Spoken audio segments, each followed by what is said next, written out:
Dr. Dasman Yahya Ma'ali LCMA Hafizahullah, Dr. Helmi Basri LCMA Hafizahullah, Dr. Hidayatullah Ismail LCMA Hafizahullah.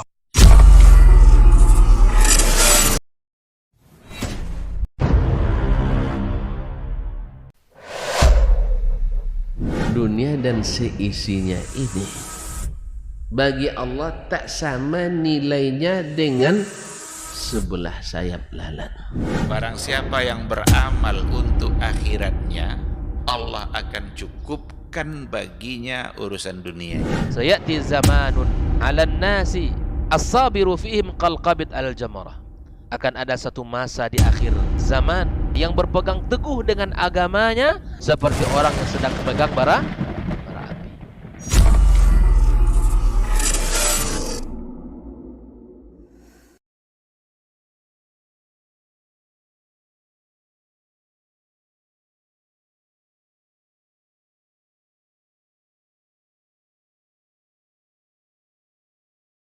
api. Bismillah. Assalamualaikum warahmatullahi wabarakatuh. Alhamdulillah wassalatu wassalamu ala Rasulillah wa ala alihi wa sahbihi wa mawalah wa ba'du. 91,1 FM Radio Robani, merajut ilmu dan peradaban generasi Robani dan pemirsa KMTV dimanapun antum berada. Alhamdulillah, bersyukur kita kepada Allah Subhanahu wa taala. Salawat dan salam kepada Rasulullah sallallahu alaihi wasallam. Alhamdulillah, untuk kesempatan pagi hari ini kita kembali dimudahkan untuk berjumpa di program rutin kita, yaitu Diktat, Dialog Keilmuan Islam bersama Ustadz. Dan untuk kesempatan hari ini kita sudah memasuki episode ke-47. Alhamdulillah, kita mengambil sebuah tema yang kita beri judul yaitu Habis Gelap Terbitlah Terang. Ini seperti apa dan bagaimana? Apakah ini benar-benar cahaya Islam itu sudah tertutup atau masih belum terlalu terang atau belum dinyalakan sempurna mungkin? Nanti akan dibahas oleh ketiga narasumber kita yang sudah hadir di studio untuk kesempatan pagi hari ini. Untuk tidak memperpanjang mukadimah, kita sapa dulu beliau yang sudah hadir di studio.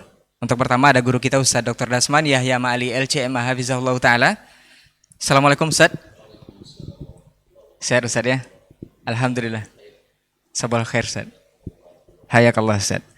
Baik, kemudian ada guru kita Ustaz Dr. Hidayatullah Ismail LCMA Hafizahullah Ta'ala. Assalamualaikum Ustaz. Kabar baik Ustaz? Alhamdulillah. Baik, barakallahu fiik. Kemudian ada guru kita Ustaz Dr. Helmi Basri LCMA Hafizahullah Ta'ala. Assalamualaikum Ustaz. Kabar baik Ustaz ya? Sekedar bocoran untuk antum semua yang sudah menunggu, mungkin bukunya segera InsyaAllah dalam bulan 8 atau bulan Agustus ya? Baik.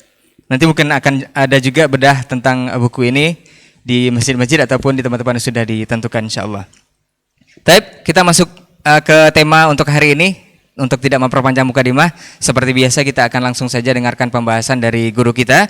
Untuk pertama kita minta kesediaan beliau, guru kita Ustaz Dr. Dasman Yahya Ma'ali LCMA Hafizahullah Ta'ala. Falyatafaddal masykur Ustaz. Nah.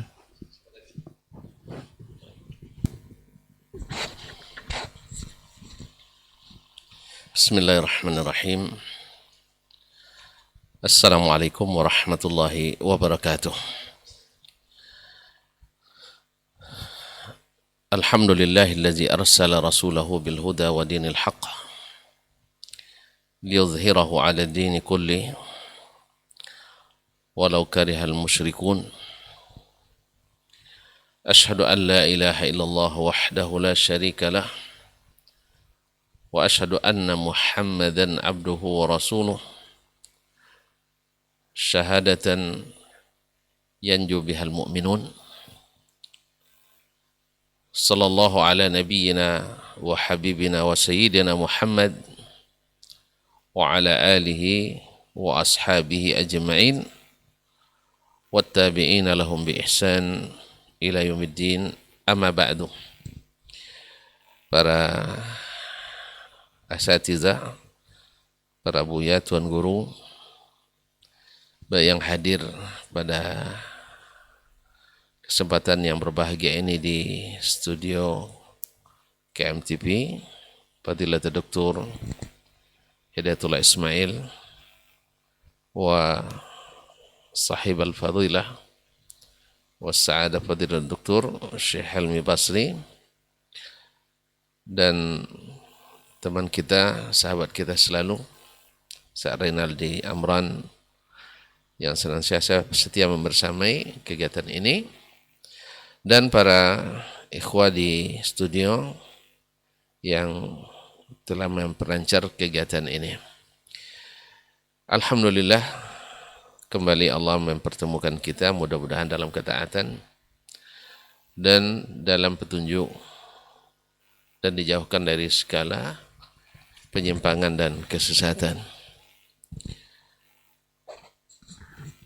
Mari kita bersyukur kepadanya atas segala pemberian nikmat dan karunia-Nya, khususnya nikmat iman dan Islam. Dan selawat kepada Nabi alaihi salatu wassalam yang diutus Allah Subhanahu wa taala di tengah dominasi kegelapan. Gelap bukan karena mentari tak terbit. Jahil bukan karena mereka tidak berpikir. Terbelakang bukan karena mereka tidak berupaya mencapai kemajuan duniawi, tetapi karena tidak adanya cahaya ilmu, tidak adanya bimbingan wahyu, luputnya atau punahnya para ulama, para ahli tajdid, sehingga yang tinggal dari agama adalah nama atau syiar-syiar yang menarik untuk dihidupkan. Syiar-syiar besar seperti tawaf di Ka'bah, sa'i Safa dan Marwah, atau haji dan umrah, serta momen-momen penting seperti bulan-bulan haram dan seterusnya. Adapun inti daripada agama itu sendiri sudah mengalami berbagai perubahan, penyimpangan yang dilakukan oleh orang-orang yang ditokohkan sebagai pemimpin agama. Kalau merujuk kepada apa yang terjadi di awal dulu sebelum diutusnya para nabi, ketika Adam alaihissalam diturunkan bersama Hawa, kana nas ala tauhid. Manusia berada di atas cahaya tauhid. Sampai syaitan ijtalathum, yaitu memutar balik mereka, sehingga dengan kelihayannya syaitan sebagaimana berhasil mengelabui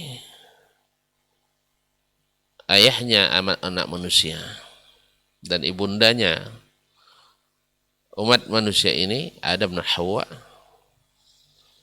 yang dulu di surga. Maka mereka pun, anak cucunya juga dikelabui oleh syaitan ketika berada di permukaan bumi. Akhirnya yang terang menjadi kelam, yang jelas menjadi abu-abu, bahkan gelap sama sekali. Oleh itu disebutlah masa itu dengan masa kegelapan, masa kejahilan, masa kesesatan, masa kezaliman, masa kesempitan hidup, masa seolah-olah akal tidak berfungsi. Walaupun mereka untuk semua itu menggunakan akal. Akhirnya kaum muslimin, kaum muslimat, para hadirin wal hadirat dan mustami'in wal mustami'at serta musyahidin wal musyahidan,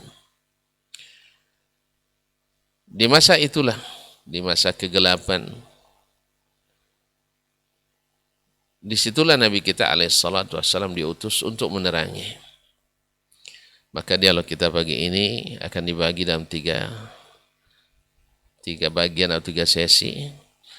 Saya manggil yang bagian yang gelapnya. Mungkin Dr. Hidayatullah akan membahas di waktu terangnya, Ustaz Helmi, ketika mulai lampu hidup mati.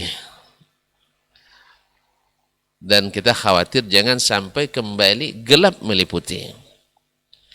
Oleh sebab itu, itulah tujuan kita berdakwah. Mudah-mudahan benar-benar membawa cahaya. Kaum muslimin, kaum muslimat dirahmati Allah, Abu Raja Al-Utaridi menceritakan bagaimana orang-orang dahulu menghinakan dirinya tanpa sadar, padahal mereka orang-orang yang cerdas, orang-orang yang hebat, orang-orang yang mengukir sejarah, cuman masalahnya gelap. Abu Jahal, Abu Lahab, dan abu-abu lainnya. Abu Raja Al-Utaridi menceritakan ketika di masa jahiliyah, hadis Sahih Bukhari, kami bila turun di suatu tempat, di suatu lembah, kami mencari batu, cari 4, 3 untuk tungku, 1 untuk disembah. Subhanallah, 3 untuk jadi tungku masak, 1 untuk disembah. Waktu itu mereka tidak menyadari, sama sekali tidak menyadari. Baru sadar kenapa cahaya Islam itu datang. Sebagaimana dulu nenek moyang kita di awal-awal sebelum Islam masuk, mereka tidak menyadari animisme, paganisme dan sebagainya, mereka tidak sadar. Nah, bila tidak ditemukan batu, mereka mengumpul setumpuk pasir atau tanah, lalu diperahkan di atasnya susu kambing. Subhanallah, tiba-tiba jadi Tuhan disembah. Bahkan ada yang lebih aneh lagi. Bila mereka musafir, tidak bisa bawa Tuhannya, dibuat dari tepung. Ketika kehabisan bahan makan, Tuhannya dimakan. La ilaha illallah Muhammad. Nah, siapa yang mengalami ini terasa betul bagaimana nikmatnya cahaya yang terang itu. Oleh itu kaum muslimin, kaum muslimat dirahmati Allah, karena tidak memfungsikan ilmu atau tidak ada ilmu sama sekali, atau akal tidak berfungsi secara benar, akhirnya mereka seperti orang yang tidak memiliki akal sama sekali. Produk-produk dari akal mereka semuanya produk jahiliyah. Akidah yang dilahirkan jahiliyah, ibadah yang dibuat jahiliyah, sampai bicara muamalah sosial, interaksi sosial antara mereka dibangun di atas jahiliyah. Ma'asyiral kiram dirahmati Allah SWT. Ini membuat kita semakin bersyukur atas nikmat dan cahaya yang Allah kirim ini. Para ulama menuliskan atau para perawi meriwayatkan apa ciri atau tanda-tanda malamih at-tafkir di kalangan orang jahiliyah. Bagaimana mereka dalam sampai tenggelam atau jerumus kepada kegelapan tersebut. Yang pertama, mereka tidak memfungsikan panca inderanya dengan baik. Sudah jelas di depannya keliru, tapi karena syubhat mereka tetap bertahan di situ. Oleh sebab itu Allah ceritakan tentang orang-orang yang masuk neraka di kalangan kafirin, seperti dalam surah Al-Mulk ayat 10. Wa qalu law kunna nasma'u aw na'qilu ma kunna fi ashabis sa'ir. Kalau andainya dulu kita mau mendengar dan mau menggunakan akal, itu lebih kurang bahasanya ya. Mau berpikir menggunakan akal, pasti kita tidak masuk golongan orang-orang yang masuk neraka yang menyala-nyala ini. Padahal ingat dah tuan-tuan, ketika masih hidup dulu mereka bilang apa? Mereka bilang apa? Mereka ketika disuruh wa idza qila lu aminu kama amana an-nas qalu anu'minu kama amana as-sufaha. Ma araka tabaka illa araziluna illa alladzina hum araziluna badiyar ra'i Orang-orang yang nomaden, orang-orang yang tidak berbudaya yang ikut kamu Tuhai Nuh alaihissalam. Semua mereka mengira dan menuduh para nabi adalah orang-orang yang tidak menggunakan akal. Inna lanaraka fi safahatin. Ketika Nabi Hud, kata mereka, kami melihat kamu orang ini bodoh, orang dungu kamu ini. Tetapi di akhirat baru mereka tahu, wa qalu law kunna nasma'u aw na'qilu ma kunna fi ashabis sa'ir. Jadi hawas atau panca indera yang diberi Allah tidak berfungsi dengan benar lagi. Ketika mereka minta ke Nabi SAW, bukti kebenaranmu, coba datangkan belah bulan, dibelah, tetap juga tidak beriman. Nampak. Ketika Fir'aun mendatangkan para ahli sihir semuanya, lalu sihir dikalahkan oleh Nabi Musa, dibilang pula, sesungguhnya innahu lakabirukum allazi 'allamakumus sihr. Ini rupanya tuan guru sihir kalian. Kemarin kamu bilang dia adalah lawan, sekarang kok jadi guru dan seterusnya. Jadi sama sekali tidak berfungsi panca indera mereka. Oleh sebab itu Allah ingatkan surah Al-An'am, wa laqad zara'na li dalam surat Al-A'raf, wa laqad zara'na li jahannama katsiran minal jinni wal insi lahum qulubun la yafqahuna biha wa lahum adhanun la yasma'una biha wa lahum ayunun la yubsiruna biha ulaika kal an'ami bal hum adall. Coba lihat, Allah katakan yang masuk jahannam itu orang-orang yang punya qulub la yafqahun, tidak mau paham, punya telinga tidak mau mendengar, dan punya mata tak mau melihat. Padahal di masa mereka kufur, mereka menggunakan mata, menggunakan telinga, menggunakan otak katanya. Bahkan para pengikut Nabi yang dibilang tak menggunakan otak. Tapi di akhirat baru mereka paham bahwa otak mereka yang sebenarnya dalam kegelapan. Ini malah atau ciri khas pertama. Yang kedua adalah i'timad ala al-khurafati wal asatir.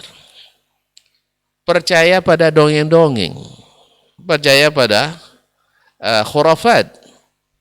Ya seperti yang hari ini melintas berlalu lalang di hadapan kita, dongeng-dongeng. Ya dongeng-dongeng orang-orang yang mengaku begini begitu, bisa bertemu Nabi setiap hari, bisa sampai lututnya cium oleh Nabi alaihissalatu wassalam. Awal sampai tertidur di raudhah, tidak ada, dia sekali lewat raudhah langsung dicium. La ilaha illallah. Jadi sampai percaya pada dongeng-dongeng. Ya orang-orang dulu, orang-orang jahiliyah dulu juga lebih percaya pada dongeng-dongeng. Sehingga mereka kalau masuk ke suatu lembah, mesti ya sahibah, ya rabbal wadi, wahai yang memiliki atau penunggu ini. Ya, kalau kita mungkin pemegang kunci Gunung Merapi misalnya dan sebagainya. Ma'asyal kiram dirahmati Allah.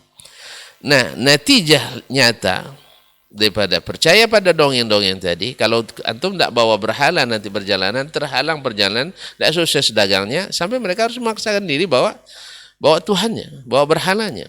Nah, akhirnya apa yang terjadi? Natijah langsung daripada percaya dongeng itu adalah mereka percaya pada pedukunan dan sihir. Sebab asal ada kejadian aneh berarti wali. Asal memiliki kebiasaan aneh berarti wali. Sampai gila pun jadi bisa diwali. Nah, asal ada dianggap sakti, padahal itu adalah sihir dan pedukunan. Maka mereka tidak bisa membedakan mana mukjizat, mana karamah dengan mana yang pedukunan. Kemudian mereka akan mentakzim jin dan syaitan. Makanya kalau ada kita punya khadam, berarti dianggap sebagai wali. Ya Ustaz Ilmi ini kalau sudah punya khadam di rumahnya, ini dianggap hati-hati itu waliullah itu. Apa sebab? Banyak jinnya, 20.000 orang dimasukkan jin. Punya khadimat. Ada masjid khadam. Maksudnya wa annahu rijalun minal ins ya'udzuuna birijalin minal jin fazaduhum rahaqa. Kalau ada orang punya khadam jin, pastikan tak gratis. Dia bayar mahal itu. Dan sering bayarnya adalah akidah. Tetapi orang-orang yang tidak menggunakan yang percaya pada dongeng-dongeng, yang percaya pada khurafat, menganggap sebagai karamah. Kita bukan tidak percaya karamah, jangan salah paham. Karamah itu ada, tetapi tidak dengan menjual agama. Karamah itu ada, tapi tidak dengan latihan-latihan tertentu. Karamah itu ada, tapi hanya untuk orang bertakwa. Karamah itu ada orang yang mendirikan Al-Quran dan Sunnah, bukan dengan mengada-ngada. Bukan dengan mengada-ngada. Allah musta'an. Kemudian yang ketiga, natijah langsung daripada percaya pada khurafat dan dongeng-dongeng tadi adalah suka percaya dengan tanda-tanda yang tidak berdalil. Ya, pesimis, sifat pesimis dan optimis dengan tanda-tanda, percaya dengan tiara, kalau burung gagak berbunyi ada yang akan mati, kalau plastik masuk ada yang akan sakit, atau misalnya batu berlubang gantung depan rumah dah ditumbuk petir nanti dan sebagainya, yang tidak ada sama sekali. Nah, seperti yang dijelaskan hadis Muawiyah bin Al-Hakam, mana di masa-masa dulu mereka percaya pada at-tiyarah, maka Nabi SAW hapuskan itu. Yang ketiga, di antara cara pikir orang-orang jahiliyah itu simbol-simbol berpikir mereka ada mutajawuzi alamil madiyat. Ya, tadi melihat yang nyata pun tidak juga. Tapi mereka menuntut dengan segala sesuatu harus dimaterikan. Harus disamakan dengan materi. Kalau tidak, mereka tidak terima. Akhirnya semuanya harus berdasarkan itu. Seperti Allah sebutkan dalam surat Al-Isra, wa qalu lan nu'mina laka hatta tufajjira lana minal ardi yanbu'a. Kami tidak akan beriman kepadamu sampai kau terbitkan air dari bumi ini. Subhanallah. Padahal kalau sudah diberikan, mereka juga tidak akan beriman. Lan nu'mina laka hatta narallaha jahra. Kami tak beriman padamu sampai melihat Allah secara terang-terangan. Kami tidak akan beriman dengan Allah sampai kami bandingkan dengan makhluk dulu. Nasallallahu alaihi wasallam. Kaum muslimin, kaum muslimat dirahmati Allah SWT. Jadi harus selalu dianalogikan dengan hal-hal yang bersifat materi. Yang keempat, di antara tonggak pemikiran orang-orang jahiliyah, rafdud dalail adh-dhahira bisabab taqlidil a'ma. Menolak seluruh bukti yang jelas. Karena apa? Karena taklid buta. Nah, antum bawa segudang dalil nanti. Tapi karena lebih yakin dan taklid, maka mereka akan menolak itu. Sampai-sampai mereka protes kepada Allah. Laula nuzzila hadzal Qur'an ala rajulin minal qaryataini azim. Kenapa Al-Quran turun pada Muhammad? Harusnya turunnya pada pembesar dari dua negeri ini, Makkah dan Taif. Mereka ingin mengatur Allah. Jadi tidak pas kalau turun kepada Nabi Sallallahu Alaihi Wasallam. Walaupun mereka sudah nampak sendiri bahwa Nabi yang diutus Allah Subhanahu Wa Taala. Apa sebab? Karena ada taklid buta. Akhirnya taklid buta ini menyebabkan satu, ta'zimu ta'atil aba' wal ajdan. Lebih menghormati dan meninggikan ketaatan kepada nenek moyang. Ini yang kadang-kadang dengan bahasa sekarang harus menyesuaikan dengan kultur di mana kita berada. Kalau sampai-sampai ada, tidak sedikit ada yang dai mengatakan, kalau ada nanti dai yang ingin merubah kebiasaan yang ada di masyarakat, maka jangan diterima, ini berbahaya. Subhanallah. Walaupun yang diamalkan itu tidak berdalil, atau bahkan lebih lagi bertentangan dengan dalil. Apa sebab? Karena mentakzim, taklid buta kepada para atau kepada nenek moyang dan pendahulu. Yang kedua adalah taklidul ulama wal ubbad. Kalau kita sebutkan qala Rasulullah SAW, tidak mungkin imam ini tidak paham hadis ini. Terus di mana dia sebutkan dia paham hadis ini? Tidak disebutkan, tapi yang jelas tidak mungkin dia tidak paham. Anda siapa? Sehingga akhirnya tidak mau sedikit pun berubah dari kenyataan yang benar, yang jelas-jelas keliru dan salah. Alasannya apa? Karena buya itu, karena syekh itu, karena ulama ini dan itu. Akhirnya mereka taklid buta pada mereka. Yang ketiga adalah taklid buta kepada para pemimpin, para penguasa, dan para tokoh. Dan ini juga yang membuat mereka tidak mau menerima apa yang dibawa oleh Nabi SAW. Yauma nuqallibu wujuhahum fin nari yaqulun ya laitana ata'na Allah wa ata'na ar-rasulah. Ya, pada hari dicampakkan mereka dalam neraka jahanam, mereka berkata, andainya kami taat pada Allah dan Rasul. Kalau taat pada Allah dan Rasul tentu Al-Quran dan Sunnah. Tapi kalau taat pada syekh tentu fatwanya. Taat pada buya tentu amalannya. Taat kepada akal tentu pemikirannya. Nah, taklid buta inilah yang menghambat atau menjadi ciri khas cara berpikirnya orang-orang jahiliyah dulu. Mohon maaf tidak bisa dipanjang-panjangkan. Yang keempat, ittiba'ul hawa. Sebenarnya sama dengan tadi. Dan jelas nyata tapi hawa tidak mengizinkan. Akhirnya mereka lebih mengedepankan hawa. Dan ini terjadi seperti Heraklius. Dia ada paham. Nabi SAW benar. Tapi hawa menghalanginya untuk masuk Islam. Afara'aita man ittakhadha ilahahu hawa.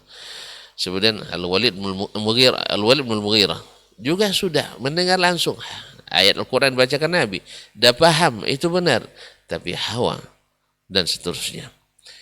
Keenam adalah ittiba'udz dzan. Ini Al-Quran hadis jelas. Tetapi mereka lebih mengedepankan zunun. Seperti tadi. Tidak mungkin. Apa dalilnya? Enggak ada. Menurutnya tidak mungkin. Tapi Nabi bilang ada. Allah bilang iya. Tapi antum bilang tidak mungkin. Di mana letaknya? Ini yakin dari Allah SWT. Ya, kalau contoh konkretnya yang sering jadi perdebatan hari ini Ustaz ya.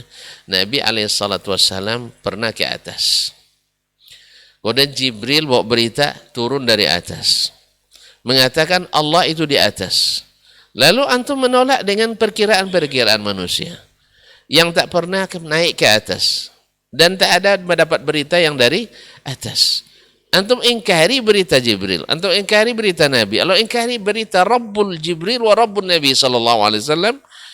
Tentang dia di atas. Apa yang antum ikuti? Zan. Adalah dugaan. Tidak punya bukti fisik. Kan sepakat kita bahwa penelitian yang konkret itu punya bukti fisik.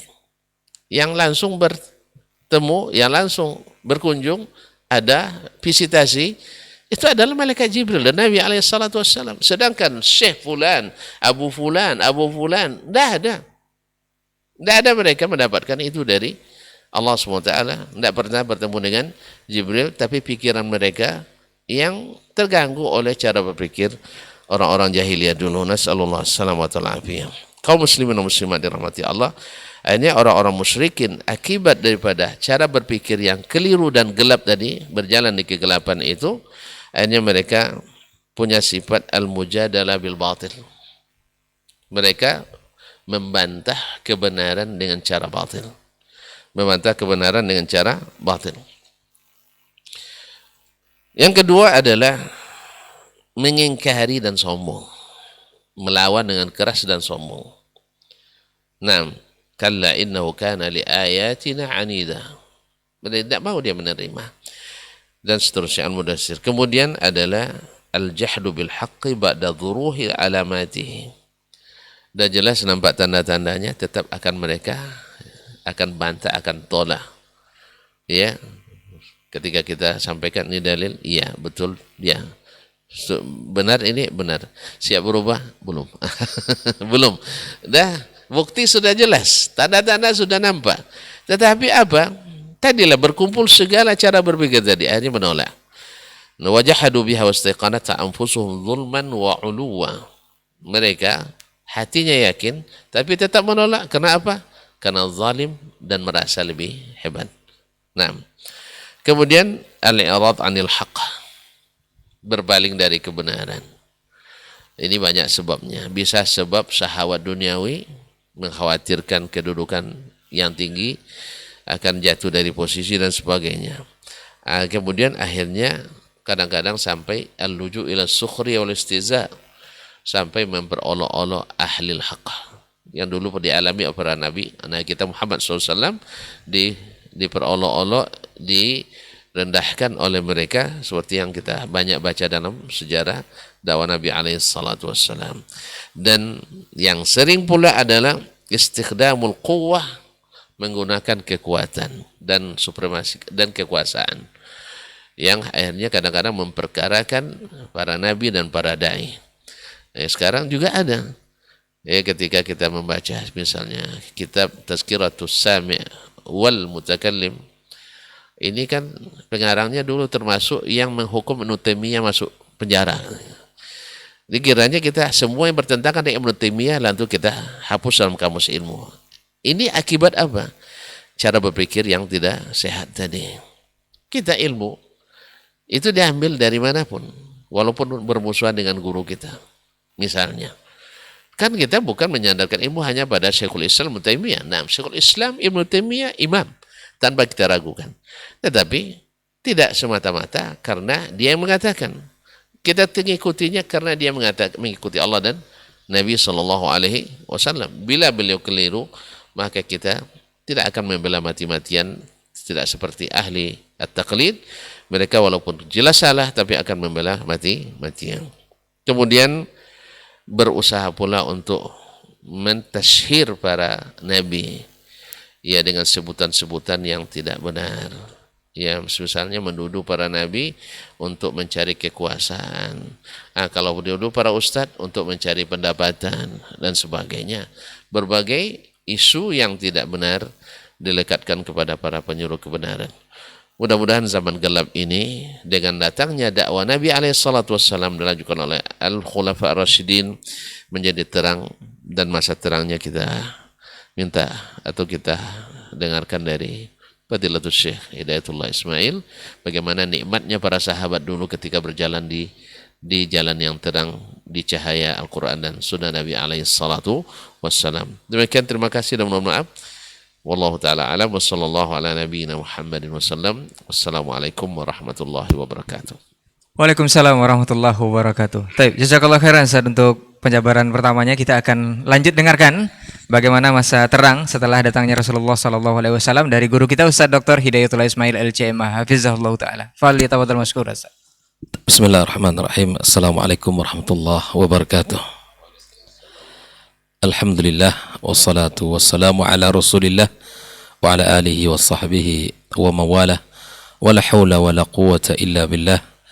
Amma ba'd, yang sama-sama kita muliakan guru kita Dr. Dasman Yahya Ma'ali LCMA dan guru kita Dr. Helmi Basri LCMA. Semoga Allah Subhanahu wa taala senantiasa memberikan kesehatan kepada mereka berdua dan Allah berikan keberkahan dalam ilmu dan keluarga mereka dan keturunan mereka.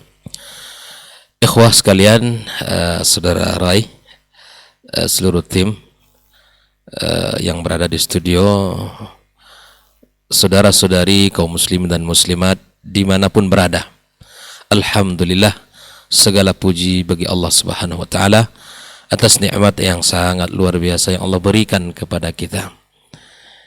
Setelah kita melewati malam dengan istirahat panjang, kita lewati dengan suasana yang penuh kesepian dan kegelapan. Kita jemput fajar yang terang benderang. Di hari ini duduk kita bersama dalam majelis ilmu yang merupakan cahaya bagi kehidupan, tongkat bagi si buta. Itulah hakikat ilmu yang selalu membawa kepada kebaikan dan perubahan. Karena hakikatnya dia adalah senantiasa membawa kita untuk menjadi orang-orang yang takut kepada Allah Subhanahu wa taala. Kemudian kita perbanyak ucapan salawat dan salam untuk Nabi kita alaihi salatu wassalam. Semoga salat ini juga tersambung kepada keluarga beliau, anak dan keturunannya, kemudian para sahabat-sahabatnya yang telah berjuang bersamanya, yang telah mengorbankan harta dan jiwa mereka demi tegaknya Islam yang mulia ini. Dan kepada siapapun dari umatnya yang senantiasa mengikuti jalan mereka dengan cara ihsan, ya, dengan cara yang baik, ya, semoga kita dikumpulkan bersama mereka di akhirat kelak. Ikhwafillah, kaum muslim dan muslimat, ya, hari ini kita berbicara sebuah tema yang sangat penting, ya, agar kita berhati-hati di dalam menjalani agama ini, di dalam kita menjalankan ibadah kita kepada Allah yang tentunya dibangun di atas agama yang sahih. Pentingnya tema ini untuk diangkat karena memang perkara-perkara bid'ah itu semakin berkembang, ya. Sebagaimana Syekhul Islam mengatakan bahwa awalnya bid'ah itu adalah sejengkal, kemudian berkembang, kemudian menjadi sehasta, bahkan terus menjadi bermil-mil banyaknya dan panjangnya bid'ah tersebut. Maka sebagaimana dalam sebuah ungkapan, likuli qaumin warith, ya, bahwa setiap kaum itu ada pewarisnya. Ahlus sunnah ada pewarisnya dan ahlul bid'ah pun ada pewarisnya. Maka di sini kita akan berbincang-bincang bersama, duduk berdiskusi dalam sebuah kajian yang insya Allah membuat kita akan semakin terang di dalam menjalankan agama kita. Karena kalau kita tidak tahu bagaimana manhaj yang benar, maka bisa kita akan hanyut oleh gelombang arus yang deras, fitnah syubhat dan syahwat yang sangat kuat di masa-masa sekarang ini. Ditambah lagi dengan banyaknya para khutbah, para orator yang hari ini, ditambah dengan kemajuan teknologi, banyak tulisan di internet, banyak kemudian video-video yang disebarkan tanpa kita mengetahui ya mana ilmu yang benar, mana ilmu yang kurang benar. Ya, sebagaimana kita dipesankan oleh para ulama salaf kita, di antaranya Malik, ya, Imam Malik, ya, menyebutkan inna hadzal ilma din, ya, fanzuru amman ta'khuduna dinakum, sesungguhnya ilmu ini adalah agama. Ya, maka ambillah agama itu dari siapa yang betul-betul kalian faham, kalian tahu dia betul-betul di dalam keilmuannya, ya. Bahkan dalam ungkapan yang lain, inna hadzal ilma, ya, damuka wa lahmuka, ilmu ini adalah darah dagingmu, darah dan dagingmu, ya. Maka ambillah, ya, dari orang yang paling benar, ya. Untuk ilmu dunia saja kita berhati-hati, ya. Orang yang belajar matematika misalnya betul-betul mencari guru yang selektif, yang betul-betul memahami teorinya yang benar, kan? Kita mencari guru yang paling pandai, yang paling selektif. Kita mencarinya dengan sikap yang penuh dengan kehati-hatian. Ketika kita sakit juga demikian. Kita mencari dokter yang ahli di bidangnya. Ini sakit jantung, jangan dibawa kepada dokter gigi. Ya salah gitu. Ini salah cabut.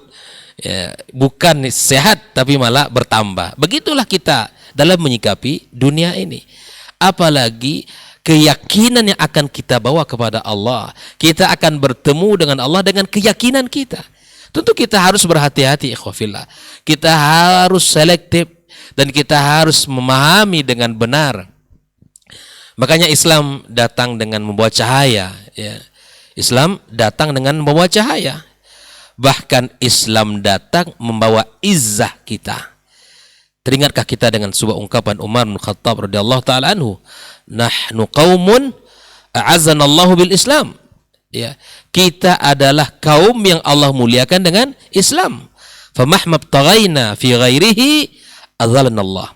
Kalau kita mencari kemuliaan di luar Islam, Allah akan hinakan kita. Maka ketika ungkapan Umar ini menjadi sebuah pedoman bahwa semangat dalam hidup, maka selalu kita untuk menjaga izzah keislaman kita, izzah agama kita, di mana Allah sendiri yang memuliakan kita dengan Islam ini. Maka tugas kita untuk menjaganya dengan baik, menjaganya dengan baik. Maka jangan sampai kita mencari kemuliaan selain daripada Islam itu sendiri. Allah Subhanahu wa taala telah mengatakan di dalam kitabnya Al-Qur'anul Karim, ya, telah Allah sebutkan, wa may yabtaghi ghairal islam dina fala yuqbala min wa huwa fil akhirati minal khasirin. Ya, tidak akan mendapatkan keberuntungan, ya, tidak akan diterima Allah orang yang mencari agama selain Islam, tidak akan pernah mendapatkan keberuntungan. Inna dina indallahil Islam, ya. Sesungguhnya agama yang ada di sisi Allah adalah Islam. dan Allah telah sempurnakan agama yang mulia ini. Sebagaimana firman-Nya, "Al-yauma akmaltu lakum dinakum wa atmamtu 'alaikum ni'mati wa raditu lakumul Islam dina." Allah telah sempurnakan agama ini. Allah tutup agama ini dengan kesempurnaan. Telah sempurna Nabi sallallahu alaihi wasallam sampaikan, ajarkan, perlihatkan kepada umat ini.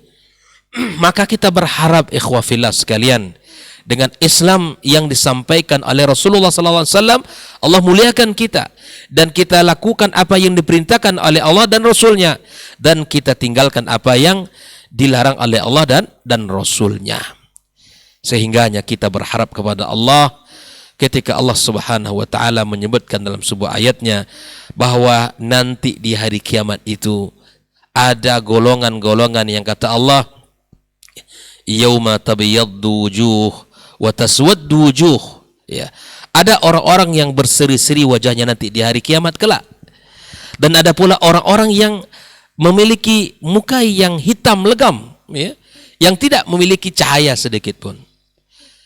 Tapi subhanallah, marilah kita lihat siapakah orang yang memiliki cahaya, ya, muka yang sangat terang benderang itu.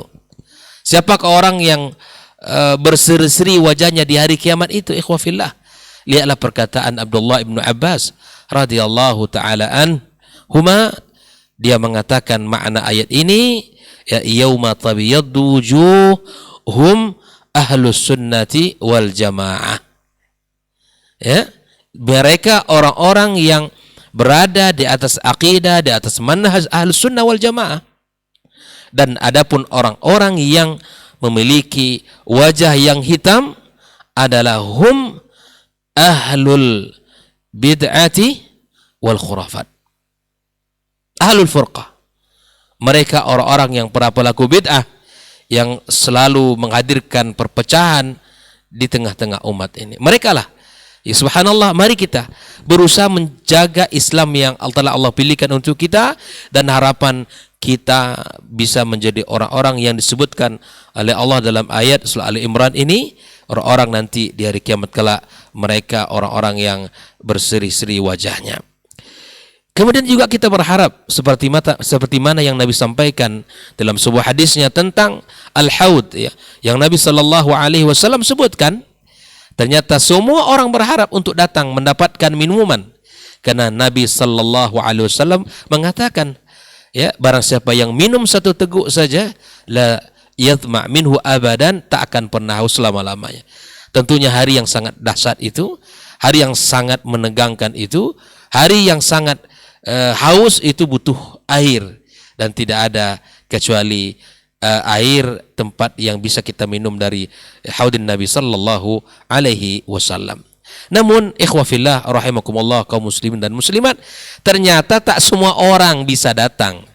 Tak semua orang bisa dapat, kan begitu. Tidak semua orang, ya, yang datang bisa meminumnya. Bahkan Nabi SAW telah memanggil mereka ini. Orang-orang yang dipanggil Nabi, ya silakan, ya, ummati, ummati. Tapi ternyata ada suara yang mengatakan, yang menolak mereka. Mereka bukan umatmu. Sampailah dikatakan kepada Rasulullah SAW, ya, fa innaka la tadri ma ahdathu ba'dak. Wahai Muhammad, engkau tidak tahu apa yang mereka ada-adakan setelah engkau meninggal dunia. Fasuhkan, suhkan, suhkan, kata Nabi. Celaka, celaka, dan celaka. Siapa? Orang yang mengganti agamanya setelah Nabi SAW sempurnakan. Bayangkan. Maka dalam rangka inilah kita duduk berbincang-bincang, sehingga kita senantiasa berada di atas cahaya, ya, di atas iman, di atas manhaj yang benar, di atas akidah yang sahih.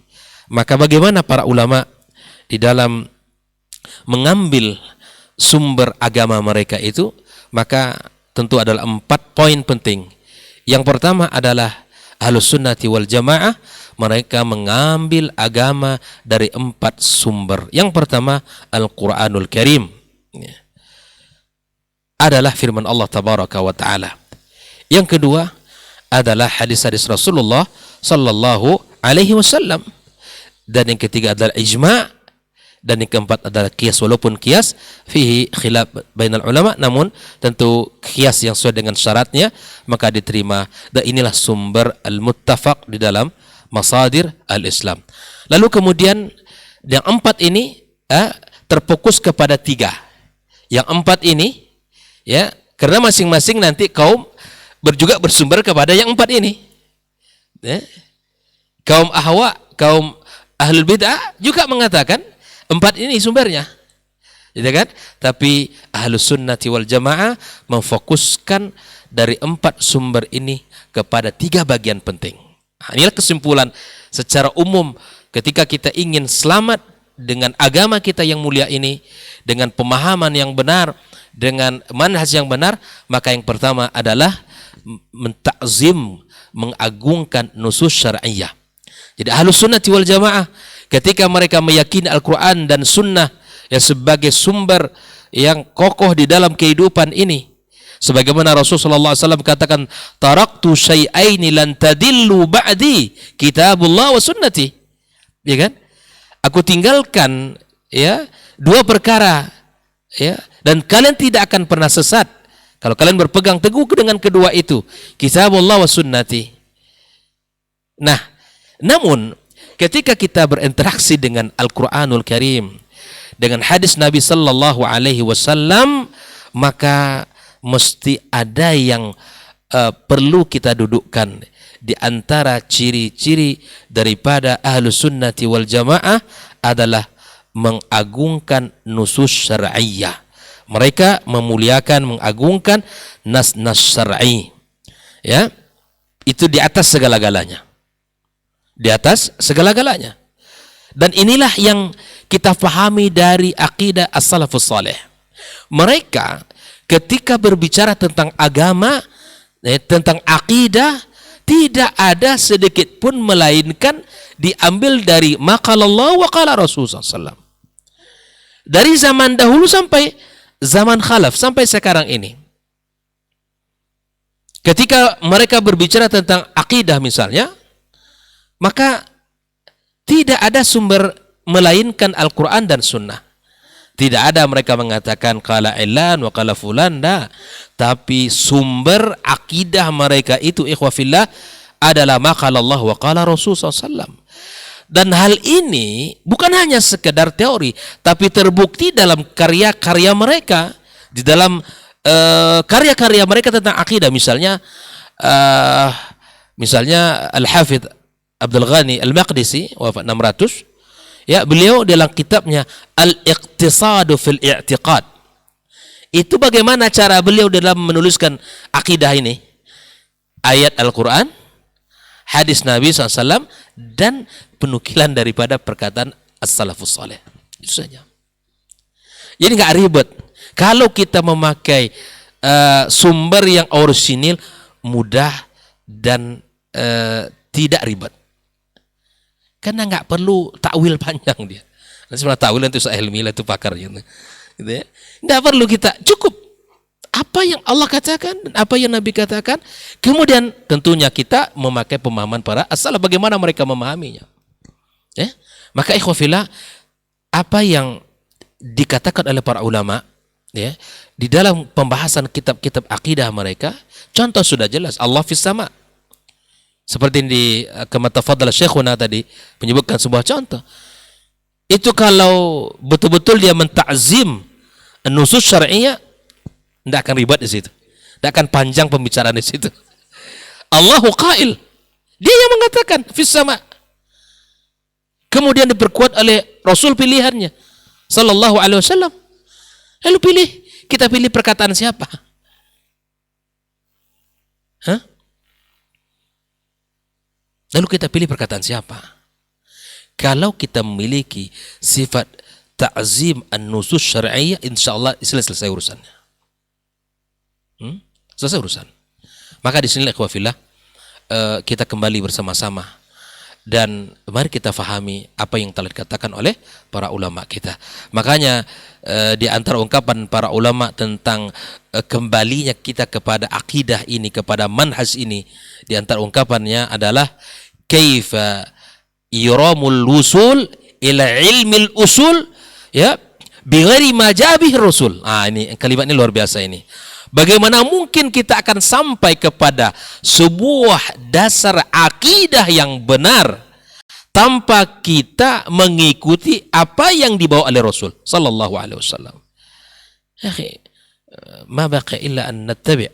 Makanya sebuah ungkapan daripada Syekh Shalih Al-Fauzan hafizallahu taala, wa innamal khalaf at-tayyibu minhum man iktafa athar salaf. Orang-orang yang belakang yang baik itu siapa? Kita ini orang-orang belakang sudah. At-tayyib minhum man iktafa athar salaf, yang mengikuti jejaknya, manhajnya para as-salaf. Sebagaimana Allah katakan, as-sabiqunal awwalun minal muhajirin wal ansar, ya. Orang-orang as-sabiqunal awwalun minal muhajirin wal ansar walladzina tabauhum bi ihsan. Lihat, ittaba'uhum bi ihsan, ittiba' kepada mereka dengan cara apa? Ittiba' dalam ilmu, ittiba' dalam ibadah, ittiba' dalam akidah, dalam manhaj. Itulah yang disebutkan Allah ihsan, itqan. Kita betul-betul mengikuti mereka dengan baik sesuai dengan apa yang mereka pahami. Itu Allah sebutkan. Kalau kita ingin mengikuti mereka, ya kita ittiba dengan mereka dengan seluruh sendi kehidupan kita beragama.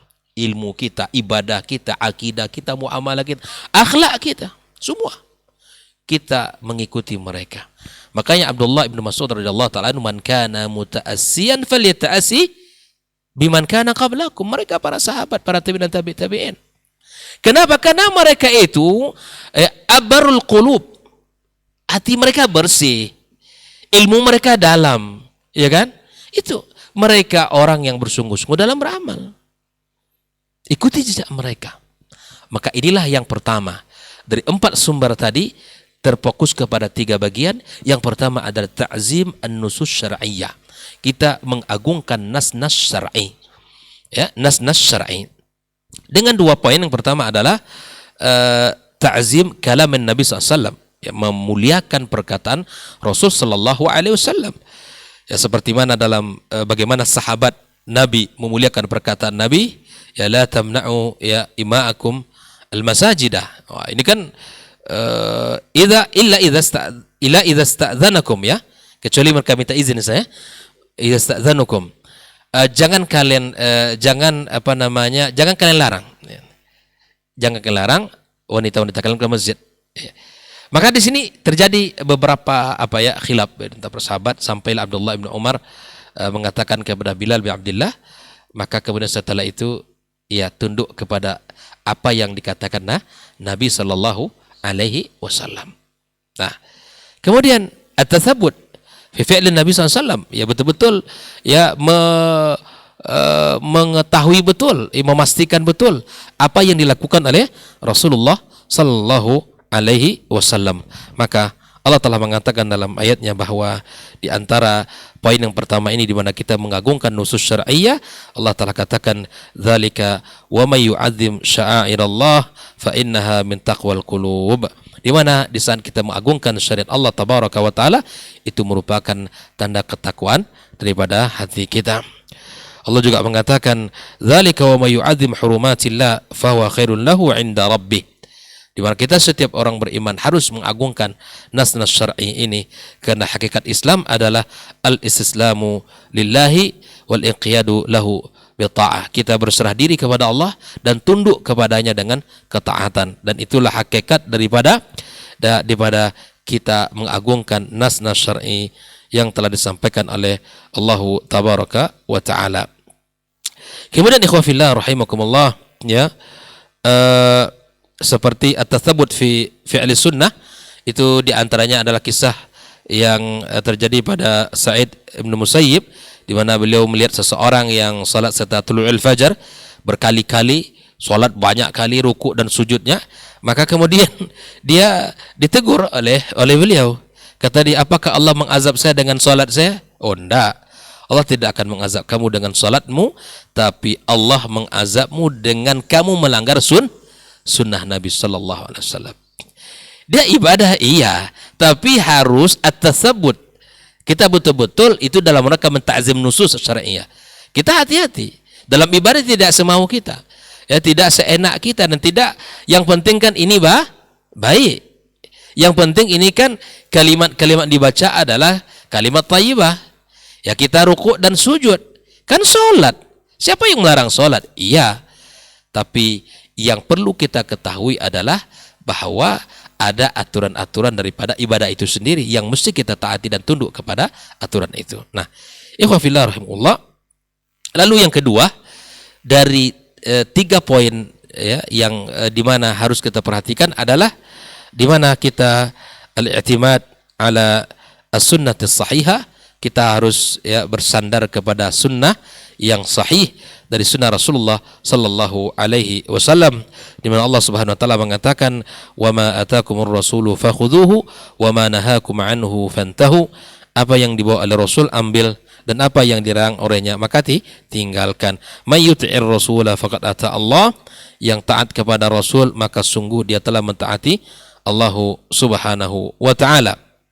Maka ikhwah fillah rahimakumullah, di mana Rasulullah sallallahu alaihi wasallam ya telah memberikan kepada kita banyak panduan, banyak petunjuk-petunjuk, maka kita harus mengambil dari sunnah-sunnah Nabi SAW yang sahihah, itu yang kita jadikan landasan dalam kita beramal kepada Allah Subhanahu wa taala.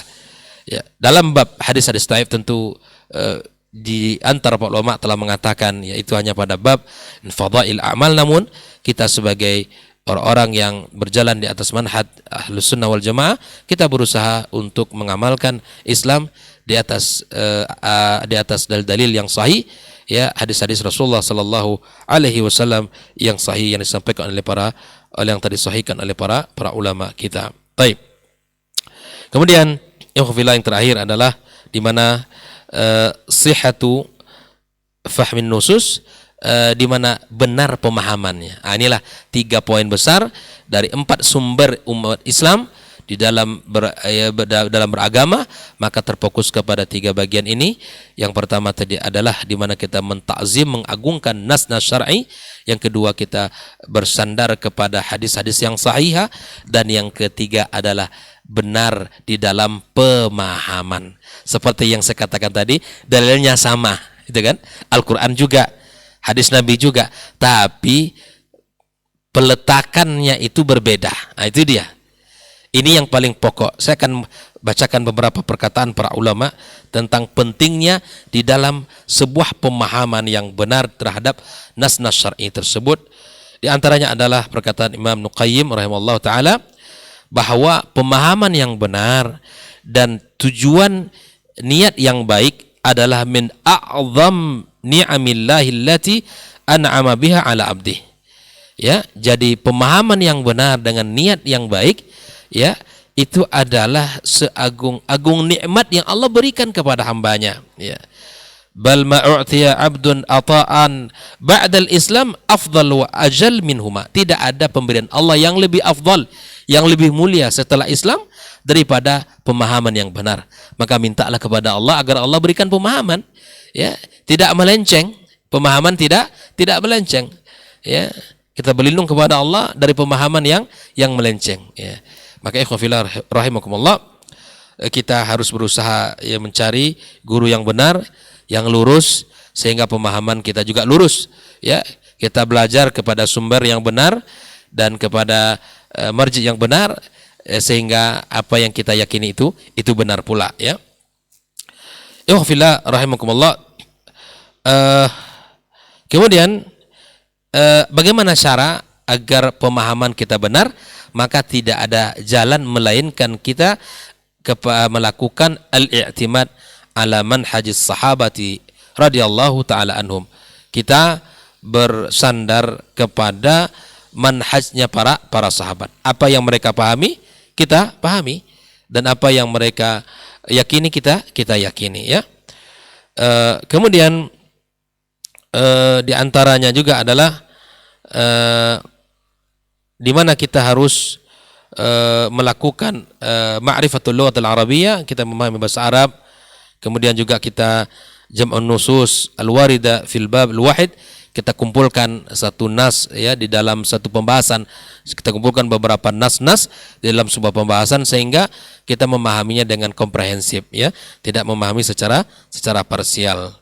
Kemudian yang terakhir adalah ma'rifatu maqasid tasyri'il islami, memahami dan mengetahui maqasid syariah ya, dan maqasid dari setiap syariat Islam itu sendiri. Insyaallah dengan 4 poin ini kita akan bisa lurus di dalam pemahaman kita terhadap nas-nas syar'i ini. Semoga kita tetap senantiasa berada di atas cahaya Islam dan iman ya, dan di atas syariat yang mulia ini ya. Kita berlindung kepada Allah Subhanahu wa taala agar kita jauh dari pelencengan dan keburukan, penyimpangan ya.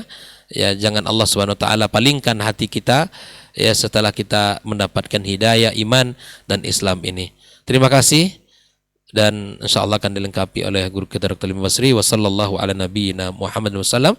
Wassalamualaikum warahmatullahi wabarakatuh. Waalaikumsalam warahmatullahi wabarakatuh. Taib, jazakallah khairan Ustaz untuk lanjutan materi kita. Selanjutnya kita akan dengarkan kembali dari guru kita Ustaz Dr. Helmy Basri LCMA Hafizahullah Ta'ala. Falyatafadhal mashkur Ustaz. Nah. Bismillahirrahmanirrahim. Assalamualaikum warahmatullahi wabarakatuh. Alhamdulillahirabbil alamin wal aqibatu lil muttaqin wala udwana illa 'alal zalimin. Asyhadu an la ilaha illallah wahdahu la syarikalah wa asyhadu anna Muhammadan abduhu wa rasuluh la nabiyya ba'dah. Yang sama-sama kita muliakan guru-guru kita, Dr. Dasman, Dr. Hidayatullah. Semoga Allah selalu menjaga mereka berdua, Saudara Ray yang setia bersama kita. Semoga selalu sehat dan bersemangat. Jangan pernah bosan. Harus selalu ada, insyaallah. Ikhwah yang hadir di studio dan para pendengar atau yang menyaksikan acara diktat kita pada pagi hari ini. Tiada kata yang paling pantas untuk kita ucapkan selain daripada bersyukur dan memuji Allah Subhanahu wa taala. Alhamdulillah pada waktu yang penuh berkah ini kita bisa kembali bermajlis, bisa kembali bermuzakarah untuk membicarakan satu tema yang memang ini adalah sangat penting untuk kita bahas. Jangan juga pernah berhenti untuk berselawat dan bersalam kepada Rasulullah Sallallahu Alaihi Wasallam. Allahumma salli ala Muhammad wa ala ali Muhammad. Mudah-mudahan kita adalah orang-orang yang bagian dari umat beliau yang pantas untuk mendapatkan syafaat dari Rasulullah Sallallahu Alaihi Wasallam di hari mahsyar kelak. Dan juga mudah-mudahan kita semua bisa mendapatkan minuman yang akan langsung dituangkan oleh Rasul kita dari telaganya. Ikhwah fillah rahimani Allah wa iyyakum. Sesuai dengan tema yang kita angkat pada pagi hari ini, habis gelap terbitlah terang. Saya kira sudah banyak poin yang disampaikan oleh dua guru kita, bagaimana memang dunia ini berawal dari sebuah kegelapan, tapi berakhirlah kegelapan itu dengan datangnya cahaya yang dibawa oleh Rasulullah Sallallahu Alaihi Wasallam. Mereka yang hidup di zaman Rasulullah Sallallahu Alaihi Wasallam hidup di atas cahaya yang sangat terang benderang, bahkan nurun ala nur, cahaya di atas cahaya. Betapa nikmatnya mereka hidup pada masa itu. Kalau seandainya ada masalah-masalah yang mereka hadapi, mereka langsung punya sosok yang akan dapat menyelesaikan masalah yang jawabannya dia dapatkan pula dari wahyu. Oleh karena itu nurun ala nur, ada Al-Quran, ada sunnah. Namun yang perlu untuk kita camkan bersama adalah bagaimana kita harus selalu bertahan dan berupaya untuk mempertahankan cahaya itu agar tidak redup. Karena kita khawatir ketika gelap sudah berakhir lalu datanglah cahaya yang menerangi, kalau seandainya tidak dikawal, kalau seandainya tidak dijaga baik-baik, kita khawatir jangan-jangan kembali lagi kepada kegelapan. Dan arah ke sana sudah mulai nampak. Karena banyak juga orang-orang yang ingin mencoba untuk memadamkan cahaya itu. Tapi yakinlah, Allah akan menyempurnakan cahayanya dan tidak akan ada yang sanggup untuk memadamkan cahaya Allah Subhanahu wa ta'ala. Akan tetapi, meskipun Allah menjamin cahaya itu, kita harus punya andil. Kita harus punya upaya untuk ambil bagian di dalam membela agama Allah, di dalam menyebarkan pemahaman-pemahaman yang benar untuk syariat dan akidah yang telah disampaikan oleh Rasulullah Sallallahu Alaihi Wasallam. Kalau tadi Dr. Hidayatullah bicara tentang bagaimana Ahlus Sunnah di dalam menjaga cahaya itu, bagaimana mereka selalu mengagungkan nas-nas Al-Quran dan Sunnah, bagaimana mereka selalu bersandar kepada hadis-hadis yang sahih, dan bagaimana mereka juga harus selalu berpegang kepada pemahaman-pemahaman yang benar yang datang dari sahabat-sahabat Rasulullah atau generasi terbaik yang dijamin oleh Rasulullah Sallallahu Alaihi Wasallam. Ini yang harus diupayakan terus, ini yang harus didakwahkan terus, dan ini yang harus diperjuangkan terus. Namun memang disayangkan ada banyak hal yang muncul dari kelompok-kelompok, dari aliran-aliran yang mencoba untuk mendatangkan metode-metode, manhaj, cara-cara di dalam beragama yang ternyata bisa-bisa itu akan berujung kepada menghilangkan cahaya dan justru mengembalikan kepada kegelapan. Inilah sedikit yang ingin saya coba singgung dalam diktar kita pada pagi hari ini sesuai dengan bagian yang ditetapkan untuk saya, dan saya ingin ambil referensinya dari sebuah buku Manhajut Talaqqi wal Istidlal Inda Ahli Sunnati wal Mubtadi'ah yang ditulis oleh Syekh Ad-Duwayyan, Suwayyan, Dr. Syekh Suwayyan. Ada beberapa hal pokok yang mendasar yang datang dari berbagai kelompok atau aliran yang memang itu membuat cahaya itu akan redup. Kita akan keluar nanti dari cahaya itu kalau metode itu dipertahankan. Kalau kita tidak ingatkan penyimpangan-penyimpangan itu, niscaya kita akan kembali kepada kegelapan, dan itu sangat berbahaya sekali. Betapa para sahabat berjuang mengorbankan segala-galanya. Generasi terbaik dulu berjuang mengorbankan segala-galanya di dalam menyebarkan cahaya itu. Dan tidak mungkinlah tiba-tiba dengan pemahaman-pemahaman baru cahaya itu hilang di tengah-tengah masyarakat. Oleh karena itu, ini insya Allah menjadi bagian dari andil kita di dalam memberikan apa yang sepantasnya untuk disampaikan dalam membela apa yang telah diajarkan dan disampaikan oleh Rasulullah Sallallahu Alaihi Wasallam. Ada istilahnya ahlul ahwa wa ahlul bid'ah. Yang dimaksud adalah yang selalu berupaya untuk, bukan berupaya, mereka mengikuti hawa nafsu, al-ahwa. Dan pada akhirnya dikarenakan Allah mengikuti hawa nafsu itu yang dikedepankan. Dan mereka mengedepankan hawa nafsunya itu di hadapan nas yang terang. Oleh karena itu 3 poin mendasar sebenarnya dalam persoalan ini. Beberapa metode dari ahlul ahwa wa ahlul bid'ah di dalam talaqi dan istidlal, di dalam berinteraksi dengan nas-nas syariat, baik Al-Quran maupun sunnah. Dan ini bagian dari penyimpangan yang harus diwaspadai.